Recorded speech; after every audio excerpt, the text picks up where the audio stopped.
खांसी जैसे कि जनरली जब प्रस्तुत होती है तो उसको अभी डिवाइड कर दिया है गया है एक्यूट और क्रोनिक में। तो 3 हफ्ते से अगर कम है तो वो एक्यूट खांसी कहलाती है, और अगर 8 हफ्ते से ज़्यादा है तो वो क्रोनिक कफ कहलाता है। अब ये ड्यूरेशन बहुत हद तक क्लिनिकली तो प्रेजेंट ऐसे नहीं करता पेशेंट हमेशा, मगर हाँ 8 हफ्ते से जो अधिक खांसी है उसको क्रोनिक कफ कहा गया है। इसमें लक्षण जो हैं वो किस वजह से क्रोनिक कफ हुआ है उस तरह से प्रस्तुत करता है। जैसे जो भी कारण से क्रोनिक कफ बना है उस तरह के वो लक्षण प्रस्तुत करता है। कॉमनली जो बहुत कॉमन देखने को मिलता है कि क्रोनिक कफ है, खांसी है और उसमें साथ में बलगम का प्रोडक्शन है। पेशेंट को सोर थ्रोट भी डेवलप हो सकता है जिसमें गले की खराश कहलाता है। ऐसे पेशेंट में कुछ पेशेंट में हमेशा एक फीलिंग आती कि उसके गले के पीछे की तरफ कुछ अटक रहा है, ऐसा भी उनको फीलिंग आती है। क्रोनिक कफ के पेशेंट में सांस फूलना भी रह सकता है। क्रोनिक कफ के पेशेंट में चेस्ट का टाइट होना भी रह सकता है। तो किस कारणवश क्रोनिक कफ बना है उसके अनुसार वो पेशेंट उस तरह से प्रेजेंटेशन देता है। जो भी रीज़न है क्रोनिक कफ का कॉमनली, और उस तरह से ही जिस बीमारी की वजह से क्रोनिक कफ बना है अपने आप में, उस तरह से वो प्रेजेंटेशन देगा। क्रोनिक कफ के बहुत सारे कारण हैं। तो जनरली जो 8 हफ्ते से अधिक, जैसे मैंने बताया कि जो खांसी है वो क्रोनिक कफ कहलाता है, और इसमें कारण में बहुत सारे आते हैं। जो ज़्यादातर बीमारियों में देखा जाता है वो है पोस्ट नेज़ल ड्रिप, जिसको कहते हैं अपर एयरवे डिस्ट्रक्टिव सिंड्रोम। ऐसे में जो इसके जो कारण है वो साइनोसाइटिस, एलर्जिक और नॉन एलर्जिक राइनाइटिस है, जो कॉमनली लोगों में होता है, एलर्जिक राइनाइटिस वगैरह। ऐसे में हमेशा पेशेंट को कुछ something tickling down the throat वाली फीलिंग आती कि उसके पीछे की तरफ गर्दन में, हलक में उसको कुछ अटक रहा है। और इसके अलावा क्रोनिक कफ के कारण में अस्थमा है, जिसमें हमेशा एक लो अमाउंट का या एक फीलिंग रहती है कि पेशेंट को क्रोनिक कफ से दिक्कत है, परेशानी है। हमारे इंडिया के जो सिनारियो है उसमें ट्यूबरक्लोसिस यानी टीबी एक बहुत महत्वपूर्ण, बहुत इम्पोर्टेंट कारण है क्रोनिक कफ का। इसके अलावा और भी फेफड़े की बीमारियां जैसे ब्रोंकाइटिस, जो कि अपने आप में बहुत एक अच्छा कारण बनता है क्रोनिक कफ का। इसके अलावा इंटरस्टिशियल लंग डिजीज़ हैं जिसमें क्रोनिक कफ प्रस्तुत होता है।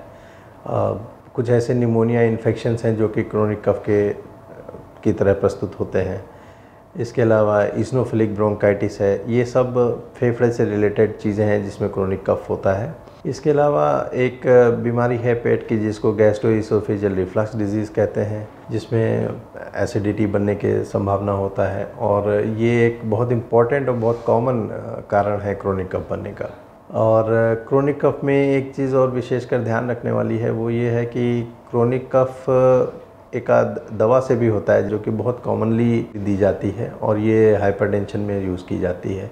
बहुत लंबे अंतराल तक अगर इस दवा का इस्तेमाल किया जाए तो वो क्रोनिक कफ या कफ में बदल सकता है। और पेशेंट, तो जब भी आप क्रोनिक कफ की बात करें तो इन चीज़ों को भी ध्यान में रखना ज़रूरी है। इन सारी बीमारियों पे भी आपको ध्यान में रखना है, चाहे वो चेस्ट से रिलेटेड हो, चाहे वो पेट की बीमारी हो, और मगर इस दवा को भी ध्यान में रखने वाली बात।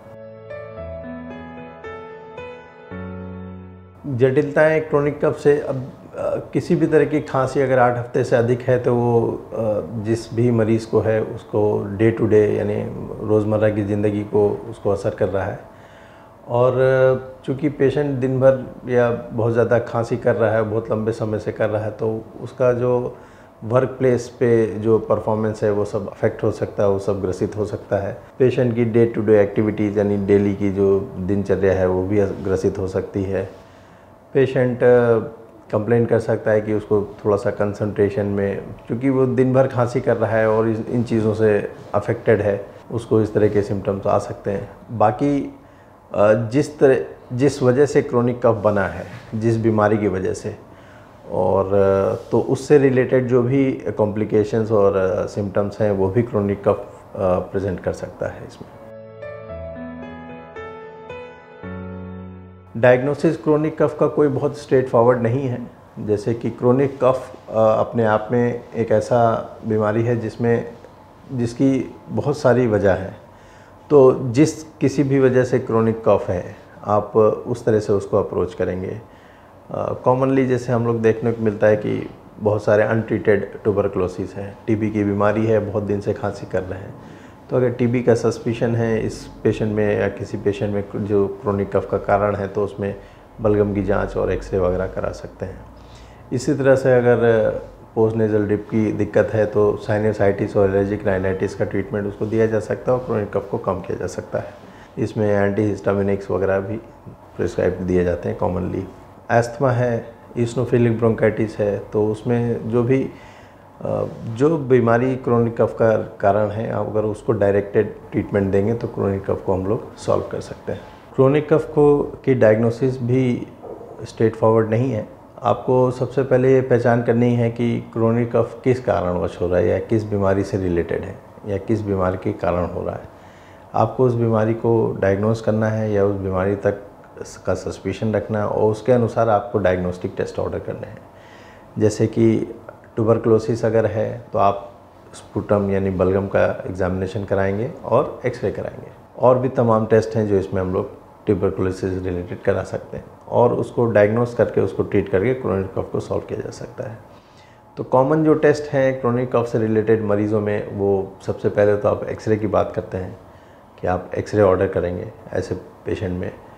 अगर गैस्ट्रोइसोफेजियल रिफ्लक्स डिजीज़ यानी GERD का चांसेस या सस्पिशन बहुत हाई है तो एक 24 आवर पीएच मैनोमेट्री करके एक टेस्ट कहलाता है, वो आप कर सकते हैं ऐसे मरीज़ में। या स्ट्रेट अवे आप दवा भी दे सकते हैं जिससे कि उसका गैस्ट्रोइसोफेजियल रिफ्लक्स डिजीज़ बहुत हद तक ठीक हो जाएगा और क्रोनिक कफ के पेशेंट में सुधार मिलेगा।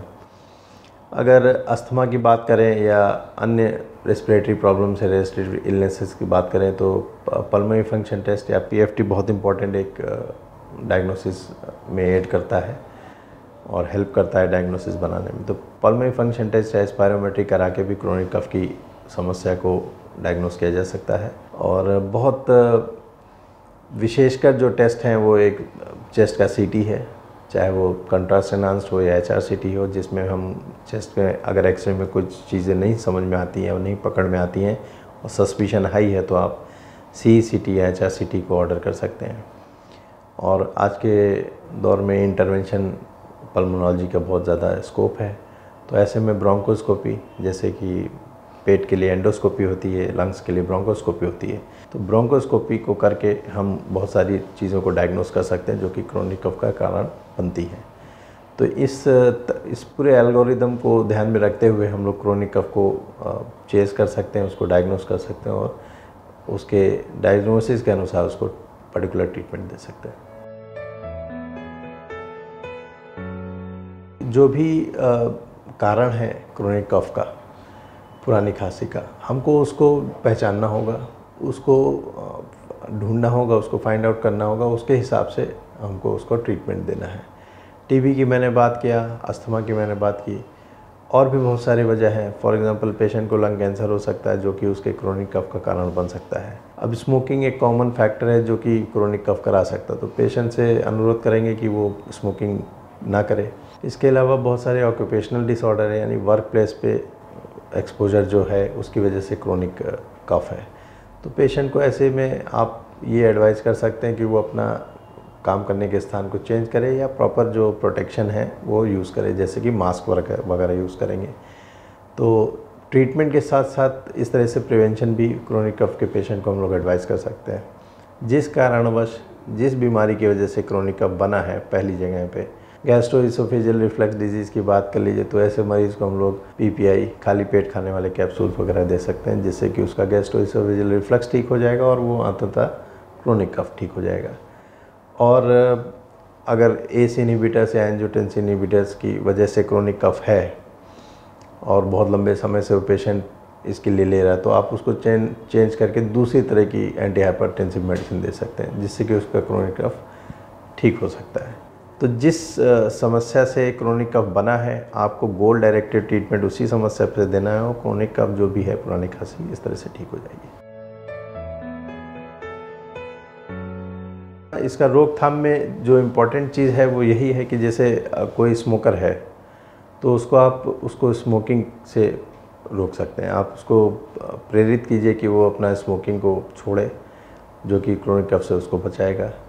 फिर जिस वजह से भी क्रोनिक कफ है, बहुत कॉमन जो चीज़ हम लोग रोज़ देखते हैं उसमें गैस्ट्रोइसोफेजियल रिफ्लक्स डिजीज़, GERD है, जिसको गैस्ट्राइटिस भी कहते हैं। ऐसे मरीजों में क्रोनिक कफ रहता है और हम उनसे अनुरोध कर सकते हैं कि आप इस चीज़ का ट्रीटमेंट लीजिए और क्रोनिक कफ से आप छुटकारा पा सकते हैं। अस्थमा है, अगर अनकंट्रोल्ड अस्थमा है, ज़्यादातर लोग जो अस्थमा का ट्रीटमेंट नहीं लेते हैं तो उनमें क्रोनिक कफ बन जाता है। अस्थमा अगर कंट्रोल्ड है दवाओं से, मेडिकेशन से, तो क्रोनिक कफ में आराम देगा। किसी को इंटरस्टिशियल लंग डिजीज़ है तो वो भी क्रोनिक कफ में एक कारण बनता है। दवाइयाँ ही इसमें मेन इसका मुख्य प्रिवेंशन है। आपको जिस कारणवश क्रोनिक कफ बना है उसको फाइंड आउट करना है, उसको पता करना है, उसको डायग्नोज करना है और ऐसे मरीज़ को हम लोग गोल डायरेक्टेड ट्रीटमेंट देंगे और वो क्रोनिक कफ से उसको निजात दिलाएगा।